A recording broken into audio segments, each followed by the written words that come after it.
Hey everybody, HomeSliceHenry here, and in today's video we're taking a look at the most exclusive of the newly released Tauros forms, and that is Combat Breed Tauros in the Ultra League. These battles were submitted to the channel by a member of the community, Master Irish 12, so many thanks for the battle submission. Now the Combat Breed of Tauros is going to be a pure fighting type Pokemon, and for the moveset, we're looking at Double Kick, Trailblaze like the other forms, but the unique move that this form gets is Close Combat. So without further ado, let's hop into the matches and take a look at Combat Breed Tauros in the Open Ultra League. Hopping into the first match, picking up a pretty nicely Drifblim into Tentacruel. This is a Hex Drifblim, so it's trading the damage of Astonish for incredibly improved pacing. Shadow Ball is launched at the Tentacruel, and Tentacruel will put up an early shield. Tentacruel is bluffing a potential Blizzard. We are going to see the shield from the Drifblim, but it is just going to be a Scald. Scald, unfortunately, does get the attack drop, and that means it's highly unlikely the opponent is going to shield the second move. Instead, they are very comfortable surviving that damage. Tentacruel has farmed up a bunch more energy. Drifblim is going to be no shielding. There's the Blizzard, and unfortunately, down goes Tentacruel. In comes Primeape. Primeape looking to ramp up its damage as it looks to try and get rid of the Tentacruel to hopefully let Tauros have some play in the back. Primeape is going to use the final shield of the match right here on the Scald. Opponent switches into a Guzzlord, and if this is their switch in, they very well could be double weak to fighting in the back. The Rage Fist bait gets the shield, and the opponent has to be kicking themselves. Dragon Claw connects, Primeape hangs on with very little HP remaining, and makes it to the boosted Close Combat. Close Combat is going to pick up the knockout. In the back is Licky Licky, and it's all over for this poor opponent. Licky Licky, it doesn't matter what they throw, they're going for the Earthquake. Combat Breed Tauros is now going to go for the Trailblaze, and this Licky Licky, a Close Combat wasn't bad enough. It's now a boosted Close Combat. Tauros launching Close Combat. That's going to pick up the one shot, and that's a good game. Moving into game number 2, Drifblim, tough lead as it's leading into XL Credilli. Save switch into Primeape. Credilli stays in for a bit. They send in a Drapion, and if this is your response to a Primeape save switch in the Ultra League, you have no response to a Primeape save switch. They're running the bad move set of Sludge Bomb, but realistically, it's not going to matter too much. Primeape is going to get a massive advantage out of this mid-game, either winning switch or shield advantage. So Close Combat is going to be launched. That's a no shield, and just like that, switch advantage has been flipped. In the back is Blastoise, so Drifblim not going to have a lot of value in this game, but Primeape was able to generate incredible advantage.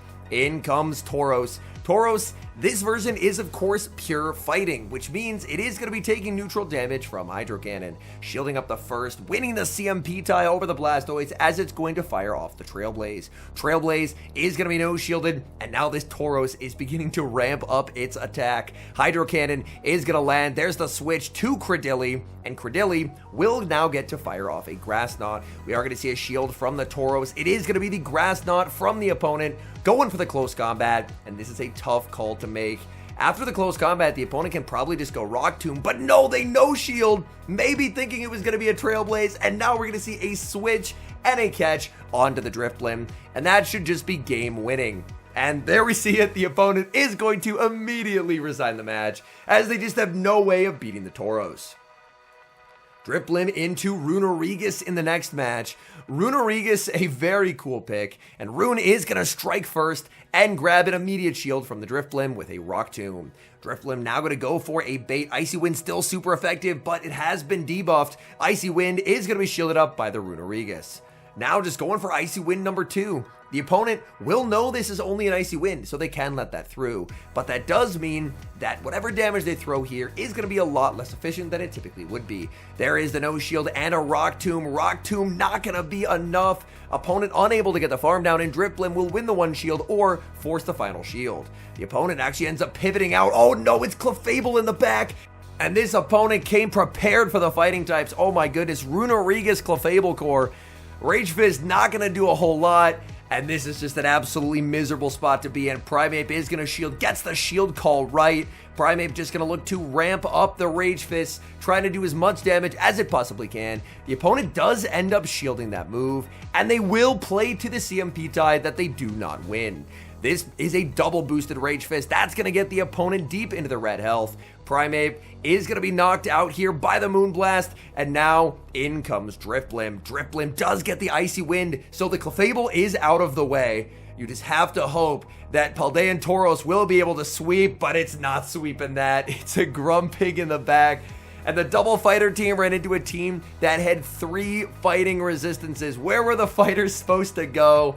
Unfortunately, it looks like they're not going anywhere except to the good effort screen, as Shadow Ball is going to connect and the opponent is going to get, I was going to say the full sidewave farm down, but they end up switching at the last second, getting to fire off a boosted close combat at the Grumpig.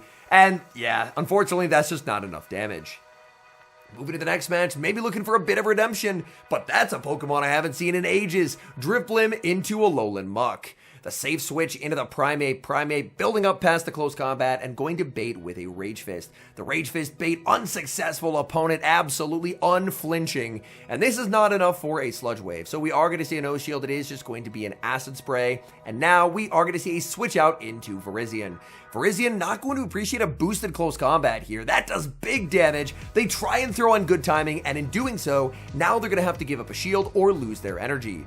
They just decide to fully give up switch. In comes Alolan Muck, and we see an aggressive pivot out into Paldean Tauros. Tauros probably getting acid sprayed once again. There is the acid spray. Opponent staying in, and now Tauros is going to go for a boost of its own as it fires off the Trailblaze. The Trailblaze is no shielded. Opponent has Feraligatr in the back. And this is where the defense being 2 stages debuffed is quite unfortunate for Tauros, as these Shadow Claws are actually doing meaningful damage. Tauros is going to be committing the shield as Feraligatr goes for the Hydro Cannon. Tauros farming up here. We're going to see a switch into the Primeape. Primeape unable to get the catch. In comes Drifblim. And I guess you just hope that they don't go for the Ice Beam. We see the No Shield, and they didn't. They went for the Hydro Cannon, but this is still going to be a very difficult game to win. The Acid Spray Alolan Muck proving to be a problem. Shadow Ball's reached, and there's a switch by the opponent and a catch onto the Alolan Muck. Shadow Ball is going to connect. That is going to pick up the knockout, and unfortunately, Tauros, it's just too low. I don't think it's making another Trailblaze here. Firing off Trailblaze number 1. That's going to be shielded up by the opponent. Tauros, oh, they just don't get there. And that will be an unfortunate loss. Tough lead in the next match, leading into Guzzlord. There's a safe switch into Primeape, and Primeape going straight for the jugular here, straight for the close combat. Will they respect it? No, they don't, and they lose the Guzzlord instantly. The opponent tries to call the bait, and that gets instantly punished, and getting rid of the Guzzlord immediately puts Master Irish back on the offensive. In comes a Venusaur. Venusaur now going to be hit with a +1 Rage Fist, and that is going to be no shielded. The opponent has lost so much ground in this matchup. In comes Drifblim. It's Feraligatr in the back, and Paldean Tauros hits the field. Tauros is going to be shielding up the first Hydro Cannon. Hydro Cannon is survivable here. And with Gator having a pacing advantage, Hydro's probably going to land at some point. Trailblaze is going to be no-shielded, and the opponent, I don't know if they're just doing a no-shield challenge or what, but they are running out of things to shield rapidly. I don't think they're going to have an option to shield anything in this game. Tauros is going to get the full farm down. Venusaur has energy, but it's not KOing a Drifblim, and they will concede the match. Drifblim into Galarian Weezing. Now, this is where you want to see Galarian Weezing on this team, considering you have the double fighter in the back. Oh, the opponent with a very unfortunate timing mishap, giving an entire Hex for free. It is a brutal swing Galarian Weezing, and we're going to see a Shadow Ball launched at the Weezing, trying to land some significant damage. Landing that is quite nice. There's a safe switch to Blastoise, and we will see a counter switch by this Paldean Tauros. Tauros is going to be no shielding. Hydro Cannon comes through. That does hit for some pretty solid damage, but resisting the rollout is very, very nice. Blastoise very much reliant on landing Hydro Cannons to do any meaningful damage, but still, this next Hydro Cannon will barely not knock out, which is quite nice. So Tauros is going to no shield, and Tauros is going to make a last-second Trailblaze against the Blastoise.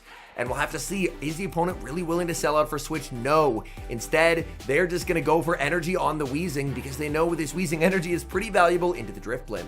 Now, Brutal Swing will not knock out here, but it will do a lot of damage. Weezing gets to another move. Drifblim so low on health, but needing to commit the shield. In the back is Jellicent, and this is a bold bait. baiting with the Icy Wind, and successfully getting the shield from the opponent. Now, Primeape hits the field, and Primeape has its work cut out for it in this one. Jellicent is going to be firing off a Shadow Ball, but debuffed. That's actually a move that Primeape can survive, so the Icy Wind bait immediately paying dividends. First Rage Fist, of course, never going to be shielded. The opponent does end up throwing on alignment, and Primeape will absolutely take whatever free energy that it can get. Primeape going for the Rage Fist. There's a switch into the Galarian Weezing, and Weezing does get the Fairy Wind to land.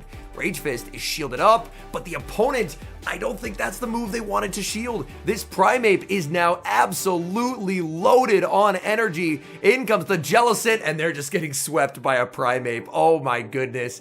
The opponent, I think they had to save the shield for Jellicent and try and commit to the farm down that way, but Primeape up energy is a terrifying, terrifying Pokemon. A familiar lead returns, leading into Guzzlord. This opponent not going to stay in this matchup, but instead they're going to switch out into Feraligatr. No baits here, straight for the close combat. Opponent is going to commit the shield. But the nice thing for Primeape is Primeape should be able to farm back up to the back-to-back close combats and just win the twos. And winning switch is going to put Primeape in an incredibly favorable position. Another close combat launched at Feraligatr. Feraligatr is going to commit the shield, and Feraligatr cannot farm down.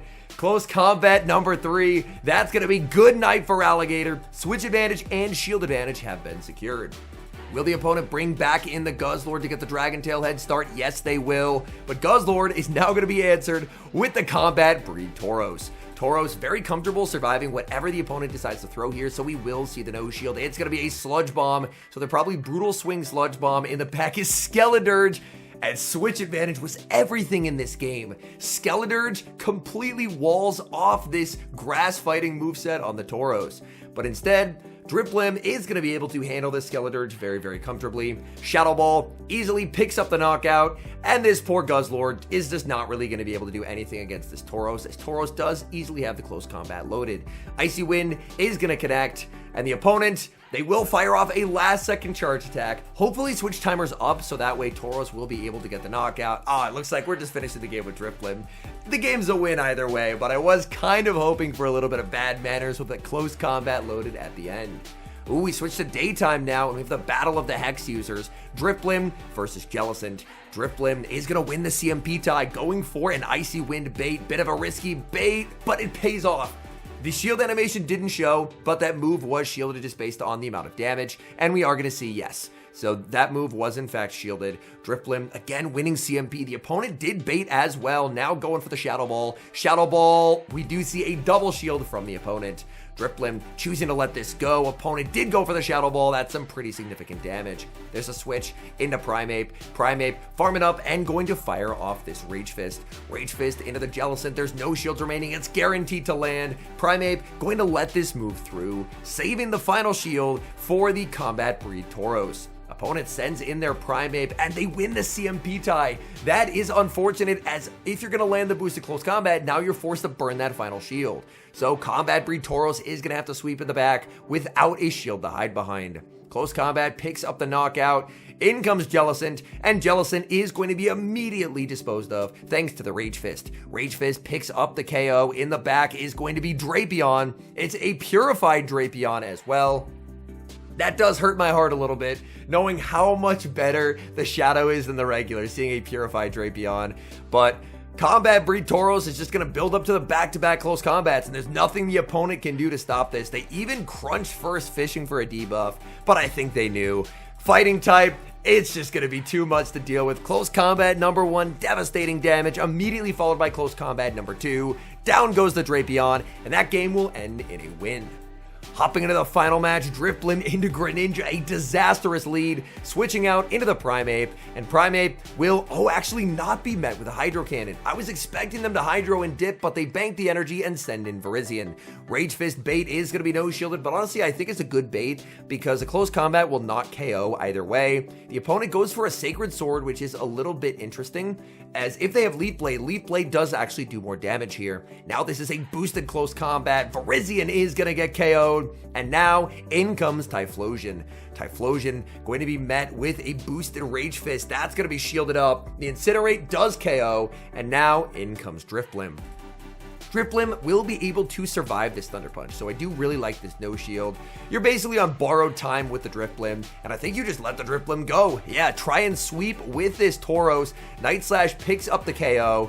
In comes Tauros, and the opponent, unfortunately here, will actually get to fire off Hydro Cannons, and Hydro Cannons will do quite a bit. Oh, the opponent baits with a Night Slash, and it gets punished with a no shield. Oh, they've got to be regretting that bait. There's the Hydro Cannon, and this time it is going to be shielded. Firing off the Trailblaze, Tauros just looking to ramp up as much damage as it possibly can. Tauros now boosted. In comes Typhlosion, and Typhlosion is now going to be hit with a Trailblaze. This is resisted, but since it's boosted, they're going to have to respect it with a shield. Typhlosion trying to get to the back-to-back moves or a farm down, but it's 0 for 2. Close combat, KOs Typhlosion, and that's a good game. All in all, big thank you to Master Irish for sending in these battles. I was able to get one remote raid invite to get this exclusive combat breed Tauros, but unfortunately I haven't built it yet, so I definitely appreciate someone testing it out so we can see what this thing can do. I think the combination of double kick and close combat is a really cool one. There's not a lot of Pokemon that have this combination. I know obviously Pokemon like Virizion do have access to close combat, but they prefer Sacred Sword just from a pacing and consistency perspective, but it's a really interesting moveset. Double kick, close combat, and Trailblaze, an ability to inflict massive damage at the expense of your own defense or buff up your attack, really makes for some interesting mind games. I do think this is more of a limited meta mon. If they do end up bringing back the Ultra League limited metas, it'd be really cool to see a Pokemon like this be able to shine. Mono fighting does have its drawbacks, as in comparison to something like the Aqua Breed Paldean Tauros, where if you're going up against like the Blastoise or the Feraligators that we saw in this video, having that water typing means that you actually wall off their movesets, so it ends up feeling a lot better than these Hydro Cannons inflicting some serious damage. So I think it's a really interesting Pokemon. I don't think it's a must-have Pokemon by any means at the current moment. It's something that if you support it well, and if you build a good team composition, you could probably get wins with, but by no means is it like a must-have Pokemon for the Ultra League. Anyways, thank you guys so much for watching. If you're enjoying the content, make sure to leave a like and subscribe to the channel if you haven't. And a special thank you as always to our channel members here on YouTube. The support you guys provide is genuinely so appreciated. So thank you guys oh so very much. And until next time, I've been HomeSliceHenry.